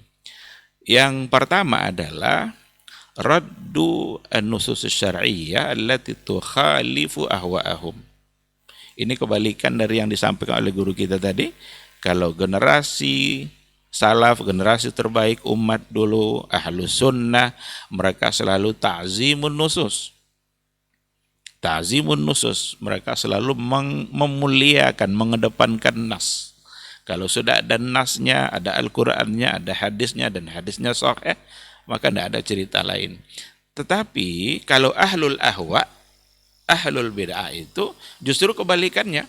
Raddun nusus asy-syar'iyyah allati tukhalifu ahwa'ahum, menolak nas-nas syariat yang memang bertentangan dengan hawa nafsu dan keinginan mereka atau akal mereka. Nah, ini parah ini, karena raddu, menolak. Allah bilang begini, Rasulnya bilang begini, tapi karena dianggap itu berbeda, bertentangan dengan keinginan hawa nafsu atau akal mereka, akhirnya mereka tolak itu. Dan yang mereka kedepankan justru adalah hawa nafsunya dan akalnya. Nah, ini banyak terjadi. Ketika bermunculan aliran-aliran kalam itu mungkin memang mereka yang akan pantas untuk kita jadikan contoh. Karena kelompok-kelompok itu yang cenderung dalam menolak. Umpamanya Mu'tazilah. Mu'tazilah itu orang yang sangat terkenal dalam mengedepankan akal mereka, menuhankan akalnya.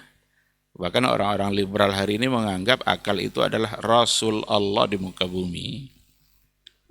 Jadi orang-orang liberal mengatakan akal itu Rasul Allah di muka bumi.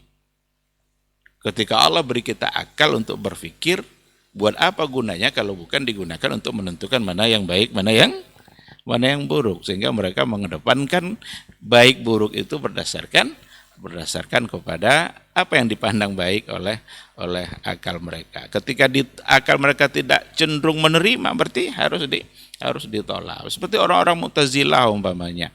Bahkan untuk mempertahankan akal mereka siap untuk merubah-rubah ayat. Orang-orang Mu'tazilah. Seperti pada ayat wa kallamallahu Musa taklima. Kallamallahu Musa taklima. Allah berbicara langsung dengan Musa. Benar-benar berbicara. Dikarenakan orang-orang Mu'tazilah menolak kalam seperti itu, tidak mungkin lah ini Allah kalam seperti ini nih. Kalau kalam berarti ini lagi-lagi akal mereka yang mencoba untuk menilai. Kalau memang dianggap seperti itu berarti sama dengan makhluk. Untuk membenarkan apa yang ada dalam pikiran mereka, padahal ayatnya kan sudah ada. Ayat ini yang dicobanya untuk dirubah. Dibacanya wa kallamallaha Musa taklima. Dengan merubah Allah itu yang menjadi maf'ulnya, objeknya, Musanya yang menjadi fa'il. Berarti Musanya yang berbicara kepada Allah, bukan Allah yang berbicara. Ini kan keberanian yang luar biasa salahnya. Keberanian yang luar biasa salahnya, karena rela untuk merubah-rubah ayat hanya karena apa yang ada di ayat itu dianggap kurang pas, kurang cocok dengan apa yang ada pada akal dan pikiran mereka. Dibawalah oleh tokoh Mu'tazilah itu pembacaan ayat wa kallamallaha Musa tadi kepada ahli qiraat, siapa namanya itu, Al-Farra ya, dibawa ingin dibenarkan qiraatnya itu. Kata ahli qiraat tadi, baik kalaupun kalian ingin membaca seperti itu, tapi bagaimana dengan ayat falamma jaa Musa limiqatina fakallamahu rabbuhu. Fakallamahu rabbuhu. Ini enggak bisa diutak-atik lagi, ini fa'il menjadi maf'ul, maf'ul menjadi fa'il di sini. Fabuhitallazi. Maka terdiamlah orang Mu'tazilah tadi karena apa yang mereka upayakan untuk menolak ternyata ketika dibawa kepada ayat yang lain ternyata menjadi bertentangan. Oleh karena itu penolakan satu ayat kalau semata-mata hanya karena akal seperti itu dipastikan nanti akan bertentangan dengan ayat yang lain. Padahal mustahil pertentangan itu terjadi di dalam Al-Qur'an Al-Karim. Sebagaimana juga tidak mungkin terjadi pertentangan itu antara Al-Qur'an dengan hadis Rasulullah sallallahu alaihi wasallam. Jadi pada poin yang pertama ini raddu an-nusus, cenderung mereka menolak. Orang-orang Syiah mereka punya banyak sekali ayat-ayat yang mereka pokoknya diutak-atik lah. Orang Syiah sendiri menganggap Quran itu yang ada pada kita ini baru sepertiganya, karena menurut orang Syiah itu ayat Al-Quran kira-kira 17.000, lebih kurang 17.000 ayat. Sementara yang ada dalam Al-Quran adalah 6.000 sekian. Itu disampaikan oleh ulama Syiah sendiri dalam kitab Ulama Syiah Yaqulun. Dan mereka tidak bisa bantah itu. Karena walaupun mereka dengan taqiyah itu kan mereka menyembunyikan apa yang ada di hati mereka. Hatinya berbohong tapi lidahnya mengatakan begini tapi hatinya mengatakan hal yang lain. Taqiyah itulah yang membuat Syiah menjadi bisa berkembang. Karena mereka jujur di hadapan kita secara lisan, tetapi hatinya sesungguhnya adalah penuh dengan kedustaan dan kebohongan. Sampai ayat-ayat Al-Quran pun mereka mencoba untuk menolaknya. Kalaulah mereka sudah berani menolak ayat-ayat Al-Quran, tentu akan lebih berani lagi untuk menolak hadis, akan lebih berani lagi untuk menolak ungkapan-ungkapan para ulama Ahlus Sunnah. Al-Quran saja bisa mereka bersikap seperti itu, apalagi untuk hal-hal yang di bawah itu. Ini yang pertama. Sedangkan yang kedua, yang akan membuat cahaya itu juga akan menjadi redup kembali, itu adalah al-abatsu bin nusus syar'iyyah, mempermainkan nas. Ya, kalau tadi menolaknya, sekarang mempermainkan nas. Al-abas itu kan bersikap untuk sesuatu yang mempermainkannya, tidak mengindahkannya. Dan ini juga terjadi dan banyak terjadi disebabkan oleh mempermainkan nas tadi itu, mempermainkan dalam memahaminya, mempermainkan dalam menerimanya, pasti akan menimbulkan pemahaman-pemahaman yang berbeda yang tak pernah datang dari apa yang dipahami dulu oleh Rasul dan para sahabat. Apa contoh al-abas fin nusus itu, mempermainkan nas itu apa contohnya? Seperti takwil. Takwil itu masuk dalam kategori al-abas, mempermainkan. Oh, kami terima apa yang ada pada ayat itu, tapi perlu ditakwilkan. Asal namanya takwil pasti menolak sudah. Karena dia menolak isi yang ada pada ayat itulah sehingga perlu untuk ditakwilkan. Jadi kalau dianggap tetap menerima tapi perlu takwil, itu enggak. Itu yang mempermainkan tadi. Itu yang mempermain-mainkan itu. Kami terima ini katanya, yakin kami istawa itu, tapi perlu dicarikan makna lain. Sekali lagi, kalau sudah takwil berarti sudah menolak apa yang ada di dalam ayat. Tapi takwil di sini bukan takwil yang dalam artian tafsir yang memang memberikan taudih wal bayan. Karena beda tafsir sama takwil. Asasnya beda. Kalau takwil yang dilakukan oleh kelompok pentakwil itu seperti Asy'ariyah bukan untuk taudih bayanul makna, tetapi karena menolak makna pertama pindah kepada makna yang kedua.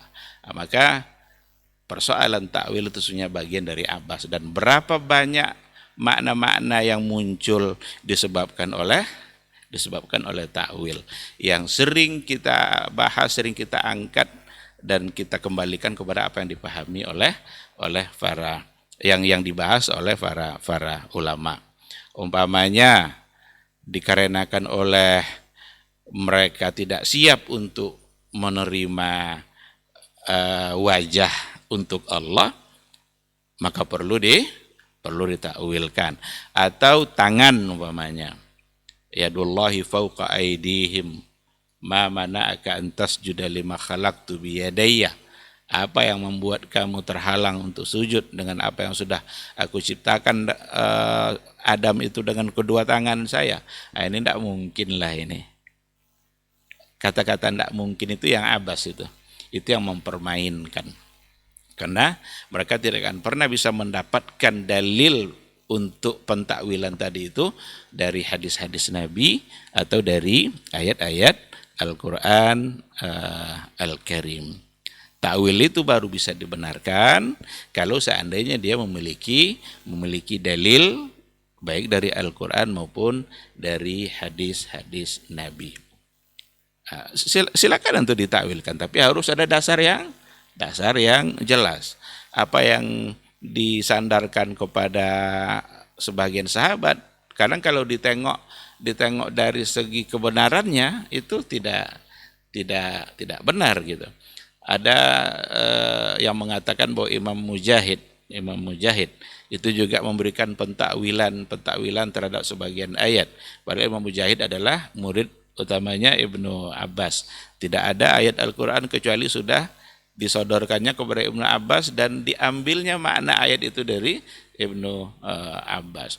Tetapi dari segi periwayatannya ternyata menyandarkan pendapat itu kepada Mujahid, seorang ulama tafsir yang sangat terkenal, itu ternyata tidak benar karena sanad yang tidak sahih. Oleh karena itu, pentakwilan yang terjadi dari sebagian kelompok itu pentakwilan yang memang hanya dari pertimbangan pikiran yang tidak didukung oleh dalil yang kuat. Pertimbangan pikiran itu maksudnya adalah karena khawatir untuk menyamakannya dengan makhluk. Maka pentakwilan itu ada karena khawatir disamakan dengan makhluk. Padahal tidak perlu dikhawatirkan sebab Allah sendiri sudah mengatakan bahwa laisa kamitslihi syai'un wa huwas sami'ul basir. Enggak ada satupun yang serupa dengan Allah. Dan dia maha mendengar lagi maha melihat. Oleh karena itu, sikap yang baik itu ta'zimun nusus. Mengagungkannya dan memahaminya sesuai dengan apa yang dipahami oleh para sahabat. Itulah poin yang disampaikan oleh guru kita tadi. Kalau tidak seperti itu, berarti salah. Tidak lagi ta'zim dan tidak lagi mengambil pemahaman yang datang dari sahabat. Sahabat itu gurunya langsung Rasulullah Shallallahu Alaihi Wasallam. Seandainya memang ada pemahaman seperti tadi, pasti akan ditemukan dalilnya. Hadiskah apa yang dikatakan oleh Nabi Shallallahu Alaihi Wasallam atau apa yang mereka pahami dari ayat-ayat Al-Quran. Andaikan pun ada beberapa bentuk penafsiran yang sepertinya di situ takwil, tapi sekali lagi takwil yang dilakukan tadi bukan dalam rangka menolak, tetapi dalam rangka memberikan penjelasan. Seperti ketika dikatakan aina ma tuwallu fathamma wajhullah. Kemanapun kamu berada, maka di situ wajah Allah. Diartikanlah di situ kiblat. Ketika diartikan wajhullah di situ kiblatullah, itu bukan karena menolak wajah. Karena wajah itu sudah sabit, sudah diisbatkan. Ada banyak ayat-ayat yang lain, ada banyak hadis. Nah, ketika wajhullah di situ kiblatullah, bukan karena menolak sifat wajah bagi Allah, tapi karena memang ada dalil atau ada indikasi karina yang dapat diartikan wajhu di situ dengan kiblat. Nah, karena kiblat itu wijha, walikullin wijhatun huwa muwalliha. Bagi setiap kalian, setiap kaum bagi setiap orang ada kiblat di mana dia menghadap ke arah kiblat itu. Nah, jadi bukan karena menolak. Ketika ada umpamanya wasna'il fulka bi'ayunina, buatlah kapal itu perintah untuk dibuat kapal dalam pengawasan kami.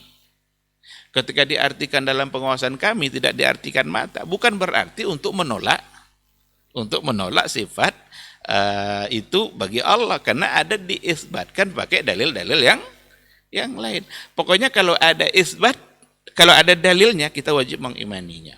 Nah, perkara nanti ada pada ayat tertentu di makna dan makna yang lain, boleh saja, tapi bukan untuk menolaknya.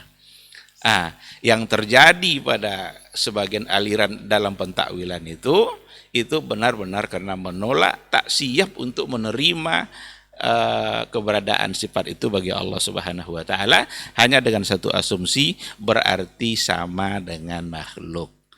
Padahal sama, dan makhluk itu sudah pasti tidak. Laisa kamitslihi syai'un. Oleh karena itu, takwil perlu berhati-hati. Kalau memang tujuannya adalah untuk menolak apa yang diisbatkan oleh Allah untuk diri dia, berarti itu salah. Tapi kalau seandainya sekedar untuk memberikan pemaknaan agar ayat itu dipahami dan didukung oleh dalil yang ada, maka itu insya Allah dapat dibenarkan. Bentuk lain dalam Al-Abas itu juga tahrif. Tahrif itu merubah. Tadi sebenarnya juga bagian dari tahrif. Tahrif itu ada tahriful lafzi, ada tahriful makna. Kalau tahriful lafzi, ada seperti kelompok Syiah yang kita bilang tadi itu, yang kita sebut tadi itu tak sedikit di antara ayat-ayat yang mereka tahrif lafaznya. Lafaznya coba. Ketika ada ayat kuntum khaira ummatin ukhrijat linnas. Apa kata orang Syiah ayat itu? Bukan seperti itu diturunkan. Tapi ayat itu diturunkan kuntum khaira a'immah. Kuntum khaira a'immah. Karena orang-orang Syiah, orang-orang yang mengagung-agungkan imam yang 12. A'immah itu kan dalam bentuk jamak. Jadi kalian adalah khaira a'immah.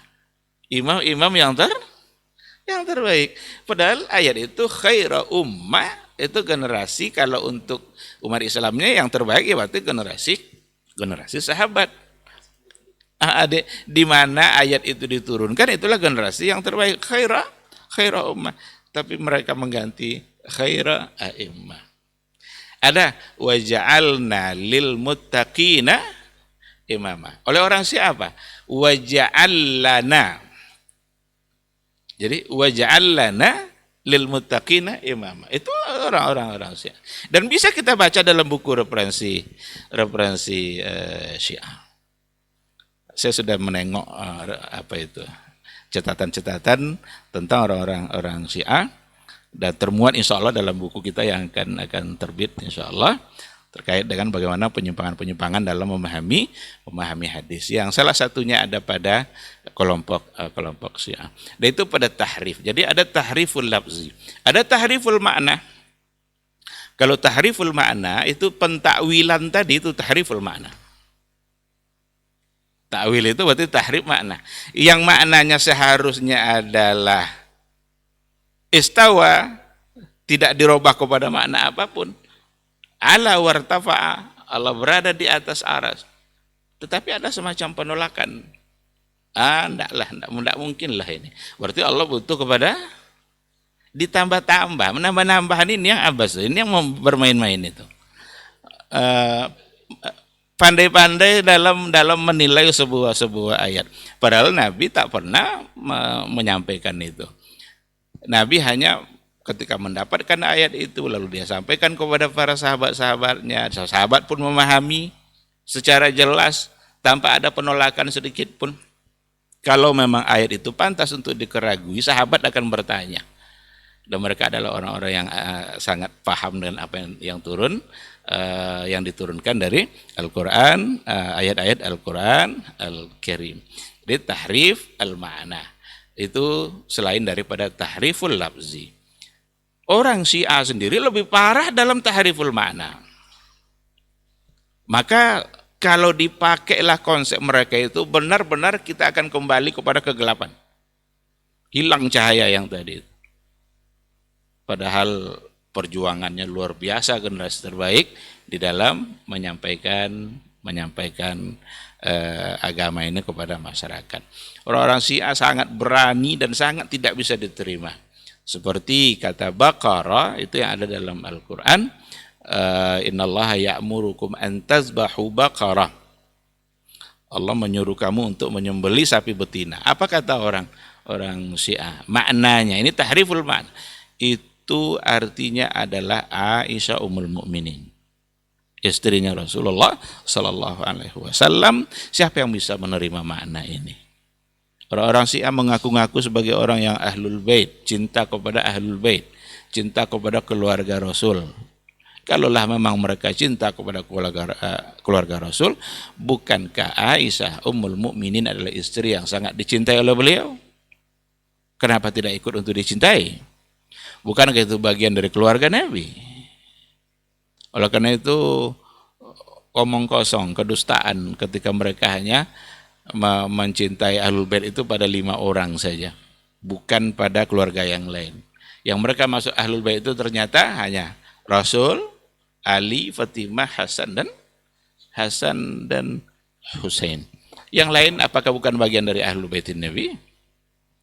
Inilah kedustaan, penyimpangan yang datang dari kelompok Syiah yang disebabkan oleh tahrifu al-ma'na yang sama sekali tidak dapat untuk dibenarkan dan harus dihapus pemahaman seperti itu, karena hanya akan merusak agama. Marajal bahraini yaltaqiyan, itu Bahrain itu Hasan wal Husain. Ketemu Hasan dan Husain. Kalau ada ayat-ayat celaan nanti, ayat-ayat celaan dalam Al-Quran, ancaman-ancaman neraka, itu mereka tujukan kepada Abu Bakar, Umar, Utsman, karena bagi mereka itu adalah orang-orang yang perampas kekuasaan. Karena yang harusnya menjadi khalifah setelah Rasul itu adalah Ali, tapi dirampas oleh Abu Bakar. Inilah keyakinan-keyakinan yang sangat salah dan menyimpang yang akan menghilangkan cahaya Islam. Itu jadi ada ta'wil, ada tahrif, kemudian juga ada menolak hadis ahad untuk persoalan akidah. Ini juga bermain-main ini dengan nas. Kalau seandainya hadisnya hadis ahad, maka tidak dapat digunakan sebagai landasan dalam persoalan akidah. Dari mana mereka dapat ini? Apa yang membuat mereka menyebabkan seperti itu? Ya akal mereka. Logikanya seperti apa? Akidah itu kan persoalan pondasi, persoalan iman, asas yang harus kokoh. Dan kokohnya itu nanti diukur dengan qat'i, dalil-dalil yang qat'i. Tidak mungkinlah untuk persoalan akidah digunakan landasan-landasan yang zonni yang masih dapat diperdebatkan. Ini kan logika semua. Dan logika itu yang diikuti. Padahal kalau seandainya kita tengok fakta sejarah, dalam persoalan akidah pun Nabi hanya mengutus kadang 1 atau 2 orang ke wilayah-wilayah tertentu untuk mendakwahkan keislaman. Bukankah yang pertama kali dakwah mereka ada pada tauhid? Hanya 1 orang, berarti itu adalah zonni. Karena zonni itu batasnya 9. Nah, dibuatlah oleh mereka metode mereka sendiri dalam persoalan akidah, tidak bisa digunakan hadis-hadis ahad. Walaupun di kalangan Asy'ariyah sendiri, di antara sesama mereka ada perdebatan sebenarnya, ada sedikit perselisihan. Ada yang mengatakan dapat dijadikan hadis ahad itu sebagai dalil untuk akidah, untuk persoalan-persoalan yang memang sama sekali akal tidak bisa. Itu ada yang seperti itu. Tapi secara umum dalam kelompok Mu'tazilah itu memang menolak itu. Seperti yang dikatakan oleh Al-Qadhi Abdul Jabbar, itu secara terang-terangan dia mengatakan bahwa persoalan akidah itu adalah persoalan pondasi yang harus berdasarkan dalil qat'i. Sedangkan hadis ahad itu adalah dalil yang zonni, maka tidak bisa digunakan untuk akidah. Atas dasar itulah mereka juga menolak hadis-hadis yang berkaitan dengan ru'yatullah. dengan bagaimana melihat Allah di akhirat kelak. Satarawna rabbakum kama tarawnal qamar. Itu ahad. Karena ahad berarti tidak bisa diambil, tidak bisa dipakai dalam penegakan sebuah doktrin akidah. Itu. Padahal untuk menerima sebuah hadis dalam persoalan akidah itu bukan qat'i atau zonninya, bukan ahad atau mutawatirnya, tapi sahih atau tidak sahih. Kalaupun mereka menerima makna melihat itu, tapi dirubah lagi penafsirannya. Wujuhun yawma idzin nadhira ila rabbiha nazira. Itu bukan yanzur kata mereka, tapi yantazir sawabu. Jadi bukan yanzur tapi yantazir. Nah, ini terjadi baik pada Asy'ariyah, baik pada ini. Maka ini yang membawa kepada kegelapan tadi itu. Ini mesti ditinggalkan di pemahaman seperti ini. Oh, ada ulama-ulama besar yang ngomong gitu, Ustaz. Kadang-kadang dinisbatkan juga kepada ulama-ulama besar, cuma tak sepenuhnya mereka meyakini seperti yang mereka yakini hari ini. Perlu juga dibaca itu bagaimana mereka memahami makna ayat yang sebenarnya. Jadi bukan yanzur tapi yantazir sawabu. Di akhirat kelak mereka menunggu-nunggu balasan Allah. Padahal itu kan sudah di akhirat, sudah dalam surga lagi kan? Dan itu kenikmatan selain daripada nikmat surga. Sawa apalagi yang mau ditunggu?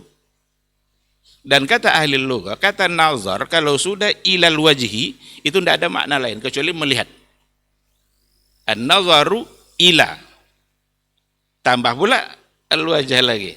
Maka maknanya bukan yantazir, tapi itu sudah pasti dalam artian ru'ya, melihat kepada Allah. Nah, jadi Nabi saja menafsirkan ayat tapi bisa dipelesetkan kan ayat tentang ru'ya itu kan Nabi yang lillazina amanul husna wa ziyadah.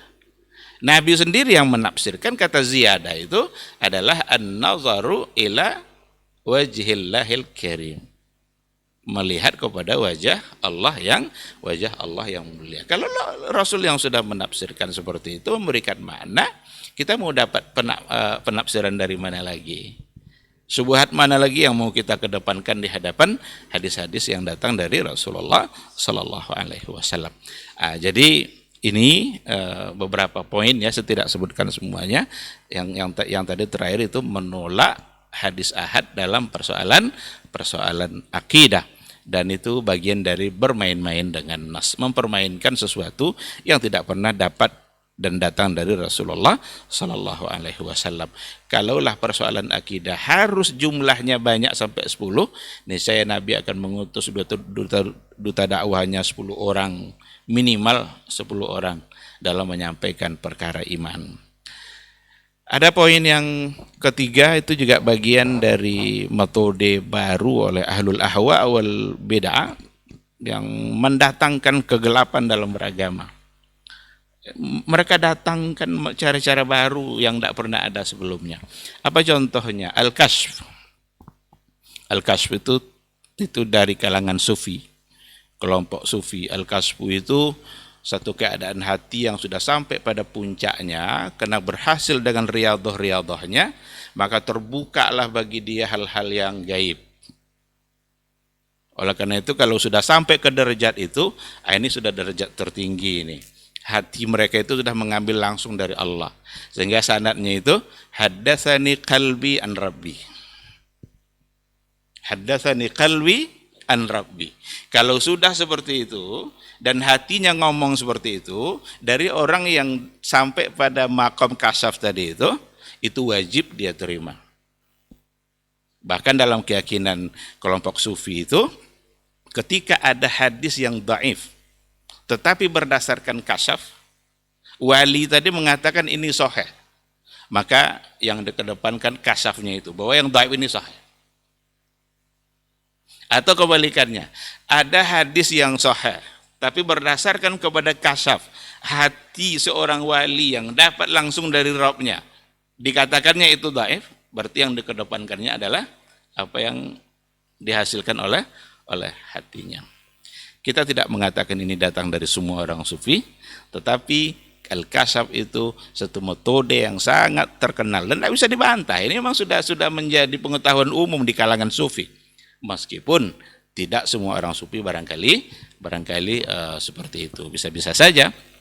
Tetapi setidaknya pada ghulatul mutasawwifah, orang-orang yang memang hulu di kalangan orang sufi itu sampai ke tingkat seperti itu. Bahkan ada di antara mereka yang menganggap para wali itu lebih afdol daripada nabi. Seperti yang diungkapkan sendiri oleh Abu Yazid Al-Bustami. Apa katanya? Nabi itu sampai kepada bagian pinggir-pinggir pantainya, sedangkan para wali sudah menyelam sampai ke dalam laut sana. Jadi kalau Nabi cuma sampai ke pinggir pantainya, para aulia sudah menyelam sampai ke dasar laut. Dan mereka juga memperolok-olok orang-orang yang mereka anggap sebagai ahlul zahir. Jadi mereka sebagai ahlul batin, yang lain sebagai ahlul zahir. Apa katanya? Kalian mengambil agama dari orang yang sudah mati. Maka sanad kalian anfulan sampai pada Rasul. Semua sudah mati. Sementara kami mengambil agama dari dia yang tak pernah mati. Nah, sinilah yang haddatsani qalbi an rabbi tadi itu. Itu bisa dibaca di buku-buku orang-orang sufi, ghulatul mutasawwifah. Ada lagi seperti yang dikatakan oleh Abu Hasan Asyadzili yang sangat terkenal itu sebagai kelompok sufi. Ada tarekat Syadziliyah, dia mengatakan saya sudah memiliki 10 lautan ilmu, 5 di bumi, 5 di langit. 5 di bumi, 5 di langit. Nah, yang di langit siapa? Jibril, Mikail, Israfil, yang malaikat-malaikat itu adalah lautan ilmu yang bisa dia dapatkan. Sedangkan yang dari bumi, Nabi Muhammad SAW, nanti Abu Bakar, Umar, Utsman. Ini siapa yang bisa menerima ini? Ketika dia mengungkapkan sesuatu, dia sudah berhak untuk menentukan inilah kebenaran dengan konsep kasyaf tadi itu. Karena kasyaf itu sudah terbuka baginya hal-hal yang gaib. Allah sudah membukakan baginya perkara-perkara yang gaib sehingga dia bisa mengetahui masalah-masalah yang gaib.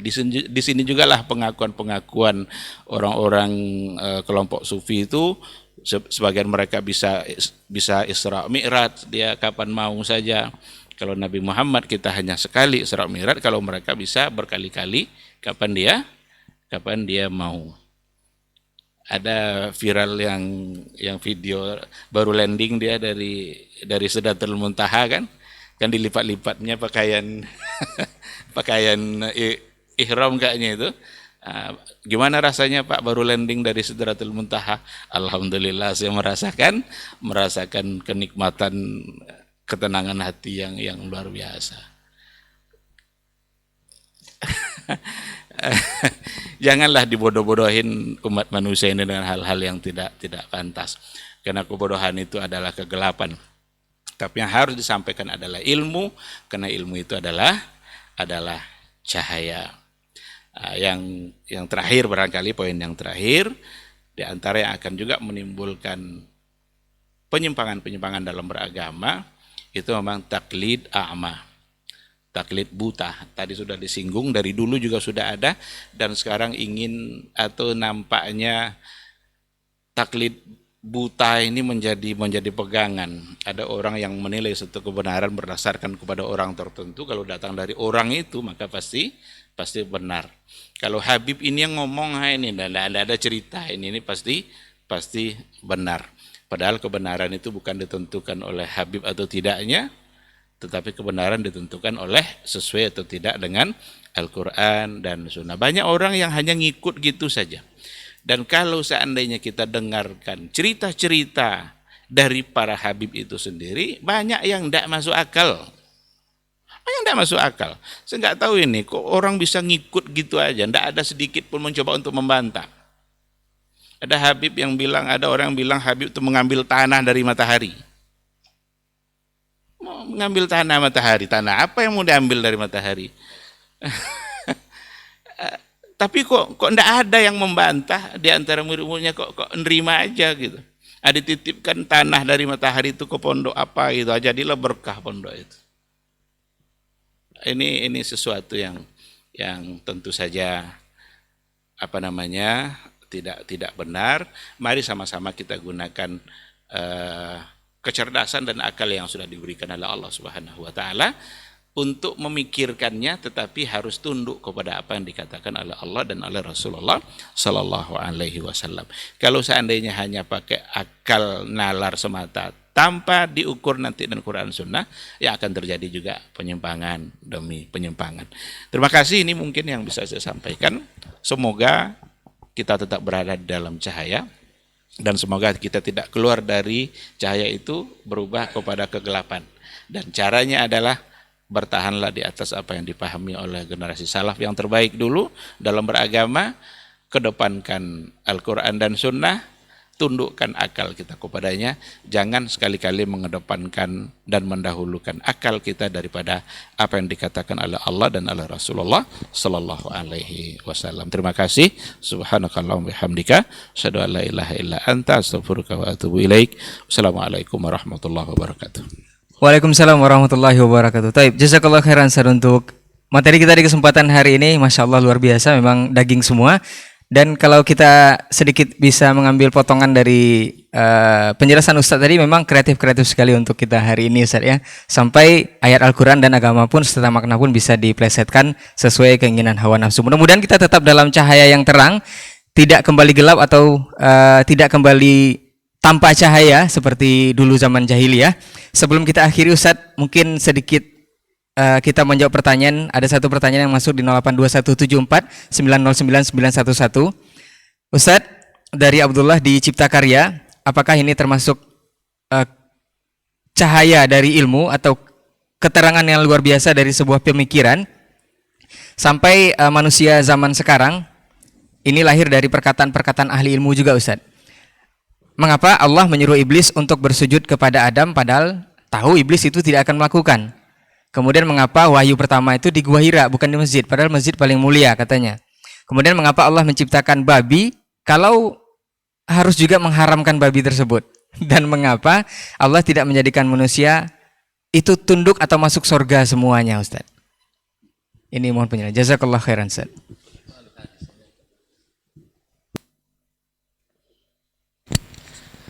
Baik.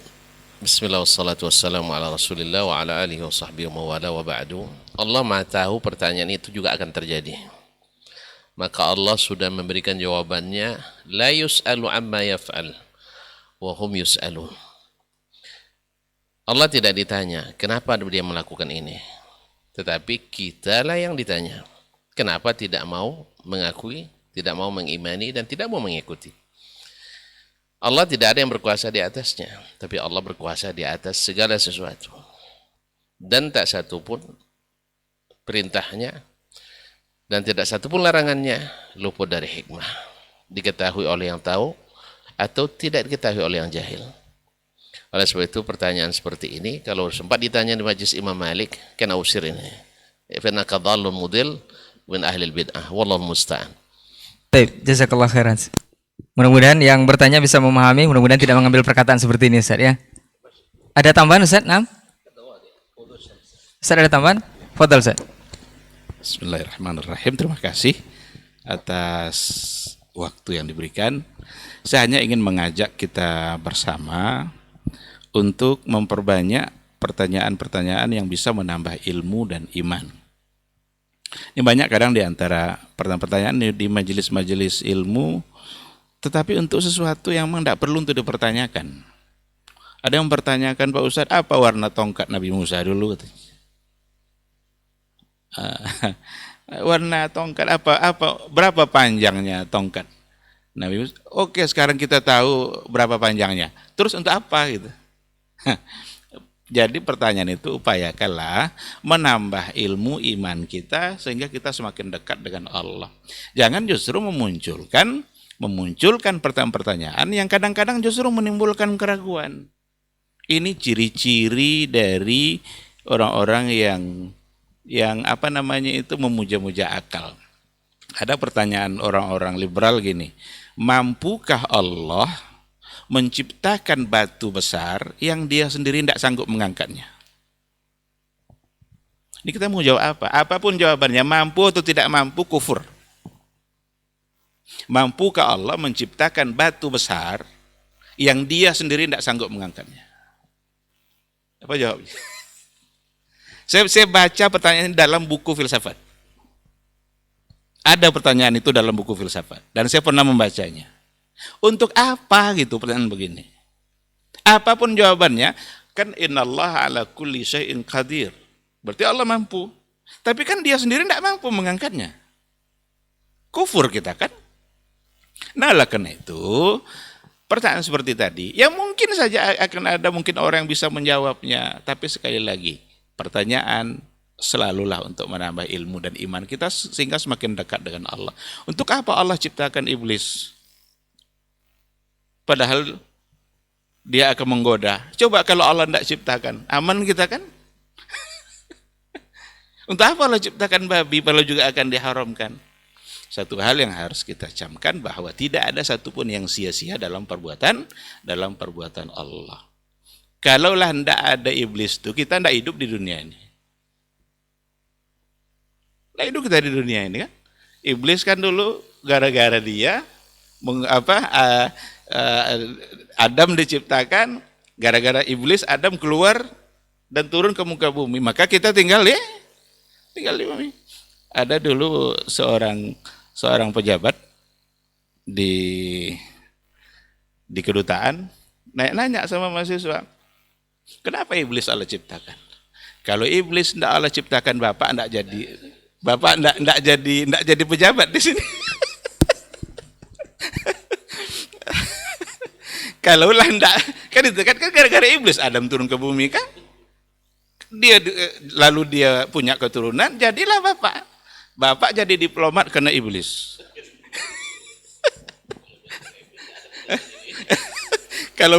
Kalau bukan karena iblis, tidak ada pertanyaan seperti ini.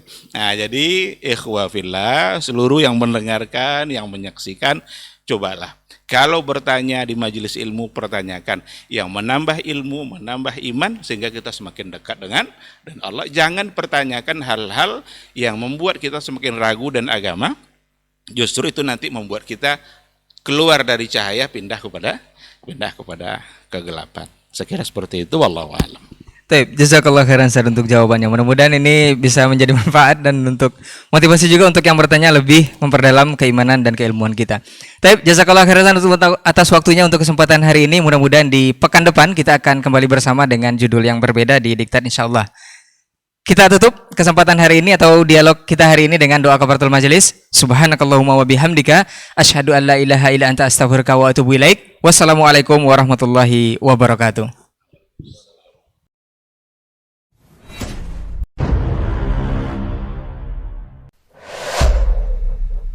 Dunia dan seisinya ini bagi Allah tak sama nilainya dengan sebelah sayap lalat.